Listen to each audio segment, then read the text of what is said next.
Madam మీ పేరు? నా పేరు కైలాస సభకీర్తి, మోవ మండలం మాది. జగన్ గారి పరిపాలన ఎలా ఉన్నాడు? జగన్ గారి పరిపాలన చాలా బాగుందండి, చాలా సూపర్ ఉంది. పిల్లలు చదువుతానికి ఏంటి, విద్యారంగం ఏంటి, మొత్తం చాలా బాగుందండి. మళ్ళీ మాకు ఆయన జగన్ వస్తేనే మా లాంటి పేదలు ముసలి వాళ్ళు బతుకుతారు. పిల్లలు బాగా చదువు మాత్రం ఇంగ్లీష్ మీడియం చెప్తున్నారు. మరి రెండోది ఏంటంటే ఈ చంద్రబాబు పవన్ కళ్యాణ్ వస్తే మేము డబల్ చేస్తామన్నాడు, అవన్నీ అబద్ధాలండి. సచ్చేవాడు ఏం చెప్తాడు, మంచి మంచి మాటలు చెప్తాడు. వీళ్ళిద్దరు కూడా అంతే. కాబట్టి నేను చెప్పేదంతా కూడా 100% నిజం. అర్థమైందా? మరి మీరేమన్నా అడగాలంటే అడగండి. మేడం, విద్యా రంగం అయితే గత ప్రభుత్వం ఈ ప్రభుత్వం చాలా మార్పులే తీసుకొచ్చారు గవర్నమెంట్. తీసుకొచ్చాడు జగన్ వస్తే అన్ని మార్పులు వచ్చినాయి బాబు. ఇక ఆయన మళ్ళీ ఆయనే కావాలి. ఆయన వస్తే ఇంకా మార్పులు తీసుకొస్తాడు, ఆంధ్రాని మారిపోద్ది. మాకు అది గత ప్రభుత్వం ఈ ప్రభుత్వం వైద్య రంగంలో తేడాలు చాలా తేడా ఉంది బాబు. చాలా అంటే చాలా. హాస్పిటల్ గురించి ఏంటి, స్కూల్ గురించి ఏంటి, మరి డ్వాక్రా రుణమాఫీలు ఏంటి, పింఛనీలు ఏంటి, నానా తిప్పలు పడ్డాం బాబు మేము. నానా తిప్పలు అంటే పింఛనీ 200, 2000 ఇచ్చేవాళ్ళు. 10 సార్లు తిరిగేవాళ్ళం. అందులో 10,000 రూపాయలు ఆటో వాళ్ళకే పోయాయి. మరి అలాంటప్పుడు ఇప్పుడు ఇంటికి తీసుకొచ్చేస్తున్నారు వాలంటీర్లు. అందరికి ఇంటింటికి జాబ్ ఇస్తామన్నాడు. అటు జాబ్ ఇవ్వలేడు, మాకు ఇవ్వాల ఏమీ లేదు.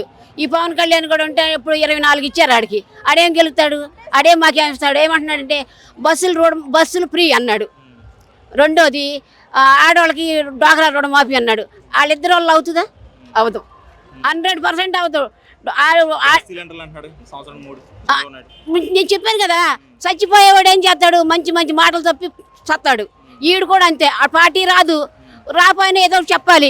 చెప్తే 10 ఓట్లు 5 ఓట్లు గెలవాలి అంతే. ఓట్లు చేరటానికి తప్ప ఏమీ లేదయ్యా. వాళ్ళ పార్టీ చచ్చిపోయింది, కథం అంతే. టీడీపీ జనసేన కలిసి వస్తున్నాం, ఓడిచ్చేస్తాం ఈసారి 2024 పనులకి తేడా ఉంది బాబు. మీ పేరేంటో, మాటలకి చాటలకి చాలా తేడా ఉంది. ఈ చంద్రబాబు అన్నవాడికి ఎంత వయసు, జగన్కి ఎంత వయసు, నక్కకి నాగలోకి అనుకున్నట్టు ఉంది. అయినా ఆయన చేసిన పనులు ఈయన చేయలేదు కదా. అంత మోసమే, 100% మోసమే.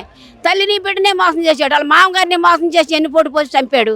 మరి భార్యకు మోసం చేసి నా భర్త కన్ను పోయింది, అది పోయింది, ఇది పోయింది నాకు చెప్పుకొచ్చి బయటకు తీసుకొచ్చింది జైల్లో నుంచి.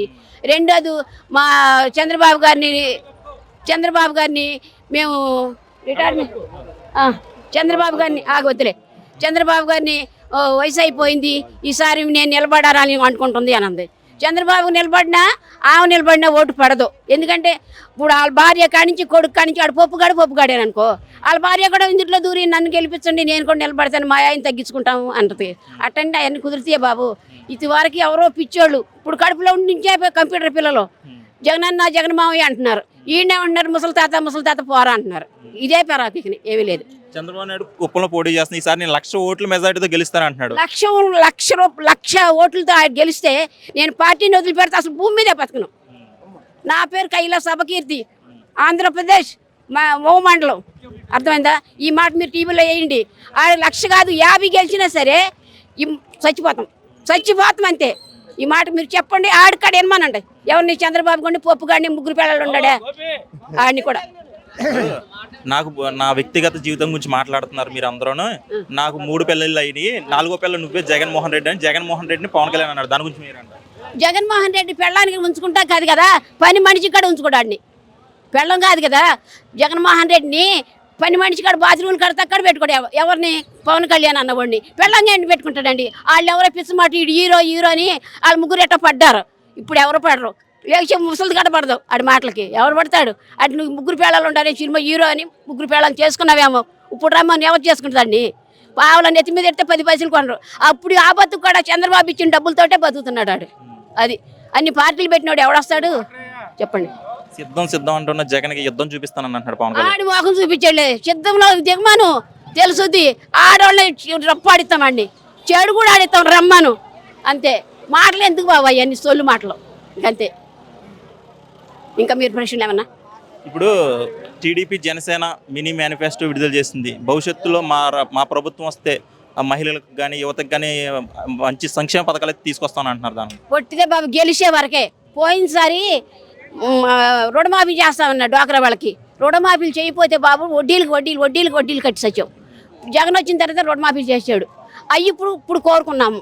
మళ్ళీ రుణమాఫీలు చేసింది కాక మాకు ఎక్స్ట్రా డబ్బులు కూడా ఇస్తున్నాడు. మా పిల్లలకి అమ్మఒడి అంటే, మాకు ముసలి వాళ్ళకి పింఛని అంటే మొత్తం ఇస్తున్నాడు. నువ్వు గెలిచే వరకే ఏ 10 ఓట్లు 5 ఓట్లు పడతాయి, తప్పు పడవు అనుకోమకండి. 100కి 100, 175 ఈయన ఖచ్చితంగా పడుతుంది, జగన్ గెలుస్తాడు. ఇప్పుడు మహిళలకు ఉచిత బస్సు అని ఒక పథకం అయితే పెట్టాడు చంద్రబాబు నాయుడు. కానీ కొన్ని రాష్ట్రాల్లో అయితే అది విఫలమైంది. ఇక్కడ మన రాష్ట్రంలో కూడా ఆటో వాళ్ళు నిరసనలు అయితే తెలుపుతున్నారు, మా ఉపాధి కోల్పోతామని. దాని గురించి మీరు ఇగో అదేంటి తెలంగాణలో బస్సులు ఫ్రీ అన్నారు కదా, బస్సులు ఫ్రీ అన్నప్పుడు అక్కడ బస్సులు ఫ్రీ అన్నాడు కదా, మన ఆంధ్రాలో బస్సులు ఫ్రీ అంటే అక్కడ ఆటో వాళ్ళే కొట్టారు, ఇక్కడ వీళ్ళైతే చెప్పులతో కొడతాం మేము. ఎవరిని ఇద్దరిని కొడతాం, జాయింట్ చేసి కొడతాం, మాకు కనపడాలి. కానీ నిజంగా చెప్తున్నాను బాబు, బస్సులు ఫ్రీ అంటే ఈ చిన్న దేశమా, చిన్న ఊరా ఆంధ్రప్రదేశ్ అంటే ఏంటి మాటలా?